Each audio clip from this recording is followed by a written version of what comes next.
Hey there, book friends! I'm back! It's me, Addie, and you're watching Books and Tea Time.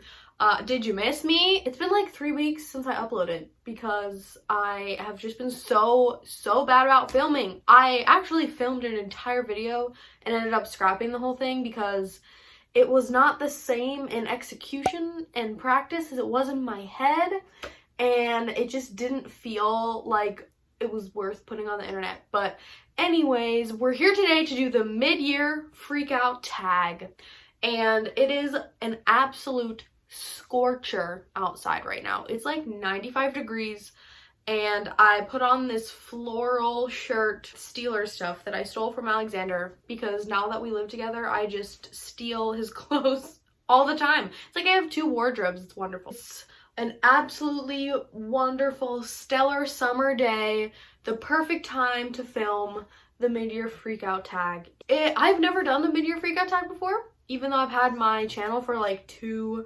summers now, pretty much, which is like crazy to think. Actually, this might be my 3rd summer. I actually don't know who the original creator of this tag is, so if you know, please leave them in the comments, and I'll like pin the comment or like put it in the description box or whatever, because I don't know. But I see it every year. I just watched Noelle's mid-year freakout tag video earlier today, and so yeah, I did my own tag. I wrote down my answers. So the first question on the tag is the best book you've read so far in 2022.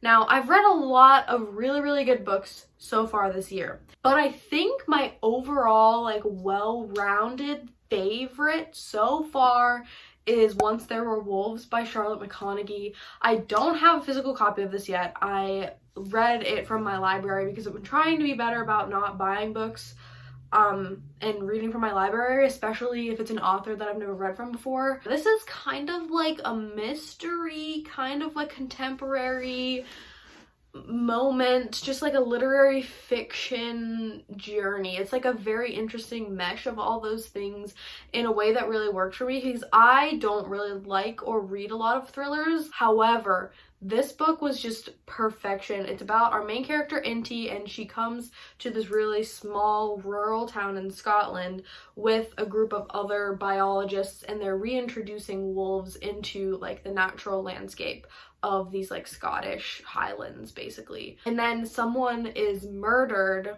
or like dies. They find a dead body somewhere, and everyone in the town thinks it's the wolves, and our main character, Inti, doesn't believe that it's the wolf, so she's trying to find who the killer is. There's a lot of other things going on. Character work was really good. I loved Inti as the main character. I loved the sister relationship between Inti and her sister. I think they're twins, but I'm not 100% sure. The more I say that, the more I think I'm actually wrong. I think they're just sisters.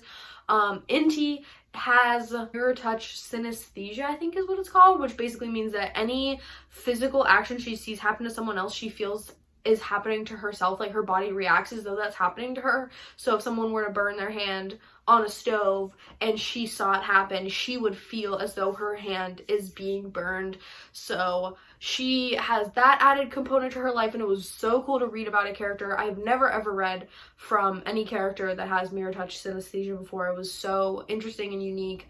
I loved the sister relationship. I really loved how Charlotte McConaughey weaves the more vague gray areas of their past into what's happening in the present, and like how we bounce back and forth between when the girls were really young and they lived with their dad, I think in like Canada, kind of like off the grid, and how they engaged with the environment and how that sparks her interest in environmentalism and like this rehabilitation of different ecosystems, and like how she becomes a scientist, and then that's connecting to her passion in the present and her relationship with these wolves, which brings me to how I loved the wolves and how we learned so much about wolves and like her relationship with them through like this neurodiversity that she has, and how she connects with other animals, but also how it's very difficult for her to like go through her life like that. There was an interesting romance element that I liked. I loved the small town, like rural Scottish vibe. The atmosphere was really wonderful, really well done. And I feel like the mystery and like how everything comes about in the end was exactly how I like mine to be, in that it was very believable. It was realistic, and not to say that I saw it coming at all, because I didn't, because I think Charlotte McConaughey does a really good job of throwing us off throughout the story, but I like that the end part of it wasn't so far-fetched that I was like, yeah, there's no way that that would happen. If that makes sense. I don't know. I just love the book so much. Everything about it. 5 out of 5 stars. I think it was the first 5-star that I gave this year. So yeah, that was my favorite one. I just talked about that way too much, but it is what it is. And I need to get my hands on a physical copy. Okay, question number 2 is the best sequel that you have read so far in 2022. I am going to kind of cheat. This isn't technically the sequel in the sense that it's not the second book, but it is a book in a series, if that makes sense. Anyways, my answer is Everything for You by Chloe Leese. Obviously, this is the 5th book in the Bergman Brothers series, so it's not like the sequel in it that it is the second book, the sophomore book in the series, but I'm kind of stretching the word and the use of the word sequel, in that it comes after the first book, which is Only When It's Us. And if you've watched any of my videos over the past few months, you've probably heard me talk about these books. They're so good. Chloe Leese is masterful with the romance genre, but I was literally screaming excited when the cover and like the synopsis of this book came out, and it finally came out in May. I read it in like 2 days. It was incredible. So yeah, this is a enemies to lovers, grumpy sunshine age gap romance between Oliver Berkman, who is the second youngest in the Bergman siblings family, and Gavin Hayes. They're on a soccer team together, and Gavin is Oliver is like a rookie. He's new to the team, but he's really good, and he's just like happy-go-lucky, just being himself, doing his thing. And Gavin is a veteran on the team. He's very grumpy, and like he's got a lot of chronic pain that he's dealing with because he's been an athlete for so long and he's been pushing his body. And so they are constantly fighting, constantly at odds with each other, and then their coach makes them co-captains so that they have to like cohabitate together and be nice to each other. And it's slow burn Chloe Lee's perfection. Only one bed, grumpy sunshine, enemies to lovers, age gap, glorious, steamy wonderfulness. I loved Oliver. Question number 3 is a new release you haven't read yet but that you want to, and for this question I am going to answer my other 2 most anticipated reads. If you haven't seen my like new releases I have to read in 2022 video, I'll have a link to that card, but in that video I listed my top 3 must read, cannot wait books that are coming out this year. Number 1 was Everything for You, which I already read. Number 2 was Fevered Star by Rebecca Roanhorse, which is the sequel to Black Sun, which is right there. And number 3 on that list was Wrath Goddess Sing by Maya Dean. Okay, so to answer this question, the releases that I haven't read yet that I must are both of these. So I have to read Fevered Star, but I think I want to reread Black Sun before I read Fevered Star, so we'll see how that happens and when I get to it. And of course, Wrath Goddess Sing, which I actually already started. I'm 60 pages in. I must and I shall read both of these books very, very soon. And that's that. Question number 4 is most anticipated release for the second half of the year. So books that aren't out yet but are coming out soon. My first answer is not this book, but the second volume, and that is Lore Olympus Volume 2 by Rachel Smythe.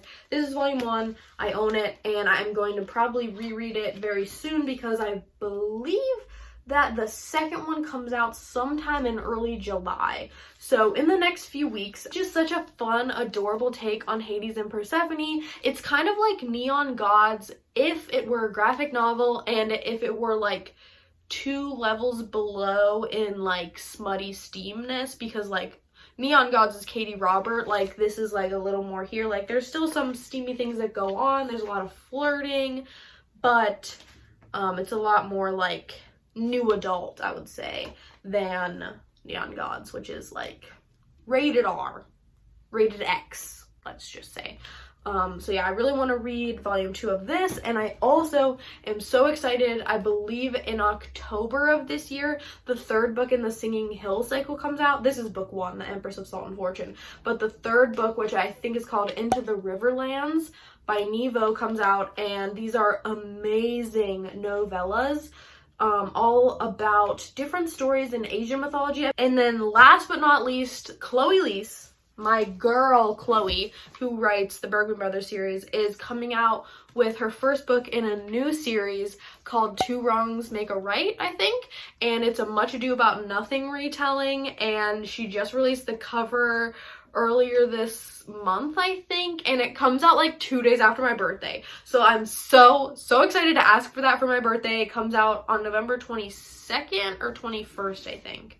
I can't remember the exact date, but I'm so excited for that one. I will read anything that Chloe Leese writes. If you haven't read Chloe Leese, like, climb out from under the rock you're under and read her, okay? Okay, question number 5 is the biggest surprise. Now, I'm not going to go too in-depth into this because I have a video idea in mind where I'm going to break down all of my thoughts on this entire series. And it is going to be long and detailed and wild. But anyway, the biggest surprise, I would say, is A Court of Thorns and Roses and A Court of Mist and Fury for different reasons. Number 1, A Court of Thorns and Roses.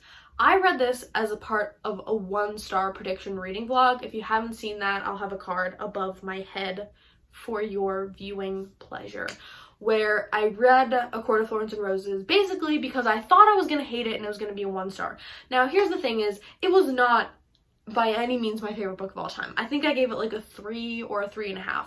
However, the writing was a lot better than I thought it was going to be. I thought the writing was going to be like really like low tier, and in terms of like world building and like show versus tell kind of stuff, it's not amazing. It actually was a lot what I expected it to be, but a lot of the descriptions and the language in book 1 is just really lush and impressive. Like, especially the first half of the book, I was impressed by how Sarah J. Maas writes Feyre's like visual understanding of her world, because she's an artist, and I was pleasantly surprised, but I was not obsessed, right? Like, it was not amazing.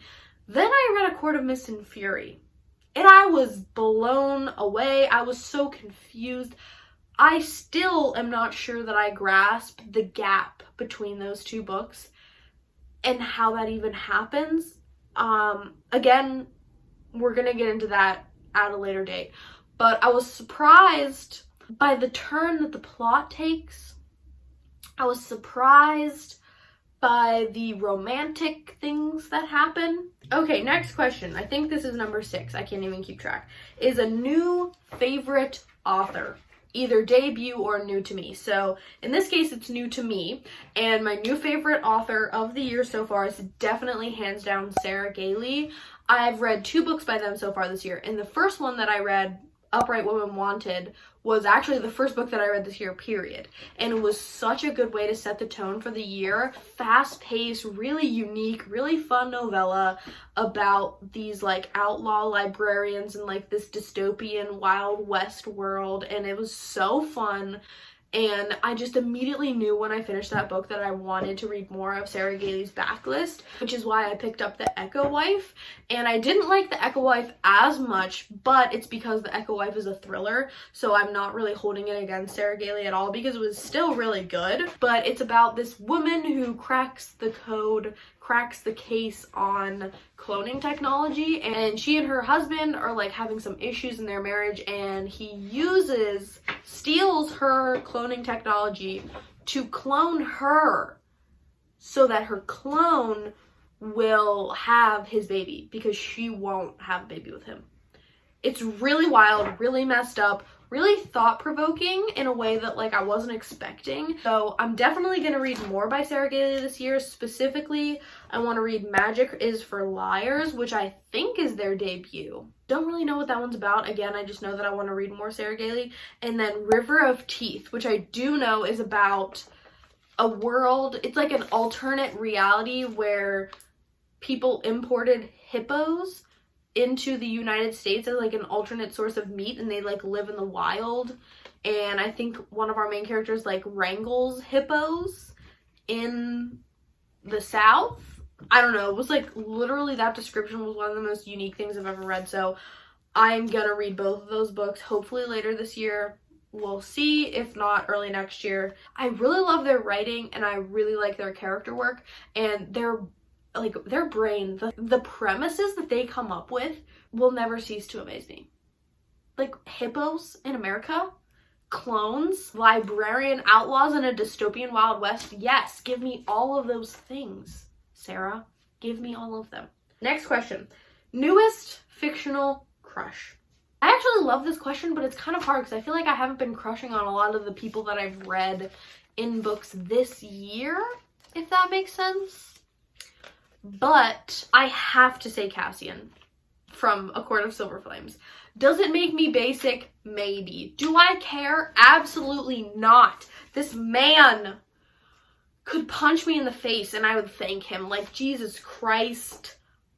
I loved reading that book. A Court of Silver Flames, spoiler, is my favorite of the ones that I've read so far. And like Cassian and Nesta, give me both of them. I don't even care. Like, hot damn. I would let him throw me around. That's all I'm gonna say, okay? That's all I'm gonna say. That's all I'm gonna say. But also, if I'm kind of cheating a little bit, because I did reread this book this year, but it was not the first time that I read it. I'm just gonna scooch my little plug moment for Starla. Starla of Starla Enjoys just made an Etsy shop, and they make stickers, bookmarks, a bunch of other stuff, but I've just been like displaying this on my shelf for now. But this is technically cheating because this is not the first time I've read this book, but I reread this book this year. This is the second book in the Bergen Brothers series. Ren Bergman. He might be like one of my top 3 of all time. We'll have to investigate that further in a video. If you want to see my fictional crush ranking, like this, comment, do all those things. But Ren Bergman, I mean, he's a hockey player, a ginger hockey player with a heart of gold. He's a sunshiny character. He has a secret passion for Shakespeare. Like, look at him. Look at that stud muffin. Moving on. I think I've embarrassed myself enough for today. A book that made me cry. Do I even have to hold this one up? Rhythm of War. Book 4 in the Stormlight Archive. This book wrecked me. Not only because, like, we lose some characters in this book that I wasn't expecting, but also because this is just like an emotional, mental health ride for so many characters. For Shalin, for Adeline, for Kaladin, for Navani, for Jasna even though we don't get a lot of her. It's just like, it's a mental health, for Syl, it's a mental health book. It was a lot. I cried many times reading this book. I also teared up a little bit reading A Court of Silver Flames, actually, which I was not expecting at all. But the ending really hits home for a similar reason, where like Nesta is going through a lot. She's like dealing with a lot of trauma throughout the book and confronting it, and it was just, the culmination of that was a lot. Okay, next question. A book that made me happy. I actually have 3, but they're part of the same series, and that is The Tea Dragon Society, The Tea Dragon Festival, and The Tea Dragon Tapestry, all by Kay O'Neill. These are absolutely darling middle grade graphic novels. I read all 3 of them so fast. They're just the most adorable, happy, sweet books ever. They made me smile. They made me feel at peace when I was reading them, in a way that like I hope that like I can get my hands on copies to like keep. Like, I want to buy copies for myself to just read when I'm sad, because first of all, the idea of a tea dragon and tea dragon care, tea dragon husbandry, if you will, is like centered to this world where you have these rare creatures called tea dragons. They grow little like things on their heads that sprout tea leaves, and like you have to take care of them, and you can harvest these teas, and when you drink it you can like experience other people's memories. It's just like the most wholesome, happy, wonderful thing. It's like wonderfully diverse. It just made me so happy. All those books made me so happy. I can't recommend them enough. No matter how old you are, I promise you, especially if you are a tea lover like me and a fantasy lover like me, because it's just like the most wholesome, happy combination of those two things that you could ever have. And it's like just so visually pleasing. Can't recommend it enough. It made me so happy. Okay, next question is the most beautiful book you've bought so far this year or received. And hands down, it took me a few minutes because I had to like go back and think about all the books that I've bought this year. But hands down, it is this book, and specifically this paperback edition of How Beautiful We Were by Mbolo Mbwe. I haven't read this yet, but it's on my summer TBR for sure. But like, look at this. How stunning is this cover?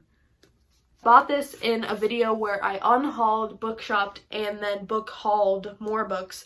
I'll have a link to that one if you're interested, but this was one of the books that I picked up in that video, and I specifically picked it up because when I was browsing in the store, I saw this paperback edition, and I could not say no. Okay, the last question, and it is a doozy, is what books do you need to read before the end of the year?